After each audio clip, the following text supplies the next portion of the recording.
Hello guys, welcome to my YouTube channel. हम आज की वीडियो से जेनेटिक्स को डिस्कस करेंगे। अपन जेनेटिक्स के जितने भी लेक्चर है उनको 1 बाय 1 डिस्कस करेंगे। जेनेटिक्स का जो आईएनसी का सिलेबस है अपना बीएससी नर्सिंग के लिए, उसको डिस्कस करेंगे। क्योंकि ऐसे तो बहुत सारा सिलेबस है, बहुत सारी बुक्स है, बहुत कुछ दे रखा होता है, लेकिन अपन को उतना ही पढ़ना होता है जितना आईएनसी के सिलेबस में है। क्योंकि टाइम भी फिर अपन को उतना ही मिलता है। जो जेनेटिक्स है ना, वो बीएससी नर्सिंग 4th सेमेस्टर में है जेनेटिक्स। तो 4th सेमेस्टर में और कौन कौन से सब्जेक्ट है? फार्मेकोलॉजी होता है, पैथोलॉजी है और जेनेटिक्स है। इन तीनों का कंबाइन करके एक ही पेपर है। जो बीएससी नर्सिंग का 4th सेमेस्टर है ना, उसमें 2 पेपर होते हैं, एक मेडिकल सर्जिकल नर्सिंग सेकंड का और एक फार्मा पैथोजेनेटिक्स। उसमें भी फार्मेकोलॉजी फर्स्ट और सेकंड दोनों और पैथोलॉजी फर्स्ट और सेकंड दोनों और जेनेटिक्स का होता है। उसमें फार्मा के 38 नंबर की आती है और जो पैथो और जेनेटिक्स है वो दोनों मिलके 37 नंबर की आती है। जैसे अपन लोगों ने सोशियोलॉजी साइकोलॉजी का पेपर दिया था, न्यूट्रिशन डाइटिशियन और बायोकेमिस्ट्री का दिया था, वैसे ही आता है पैथोलॉजी और जेनेटिक्स का, जिसमें जेनेटिक्स का वेटेज जो होता है वो 14 नंबर का रहता है और पैथोलॉजी का 23 का रहता है। तो टोटल कितने 37 हुए और 38 की फार्मेकोलॉजी हो जाती है।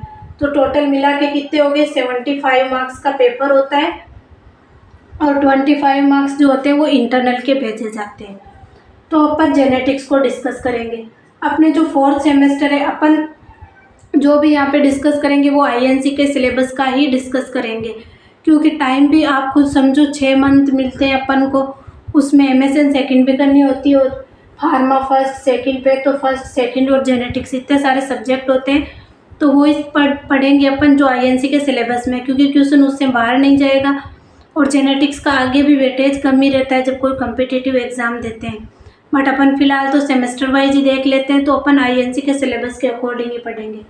तो अपने आईएनसी के सिलेबस में जेनेटिक्स के 5 चैप्टर है। कौन कौन से चैप्टर है? Practical application of genetics in nursing, मतलब नर्सिंग के अंदर जेनेटिक्स की क्या क्या एप्लीकेशन यूज होती है। जेनेटिक्स मतलब अभी अपन जैसे जैसे वीडियोस डिस्कस करेंगे ना, वैसे वैसे आपको कंप्लीट समझ में आ जाएगा। उसके बाद में सेकंड चैप्टर है genetic influence on development of defect और थर्ड है genetic testing in the neonate and children और फोर्थ है genetic condition of adolescent and adult. Adolescent और एडल्ट के लिए जेनेटिक कंडीशन क्या क्या होती है।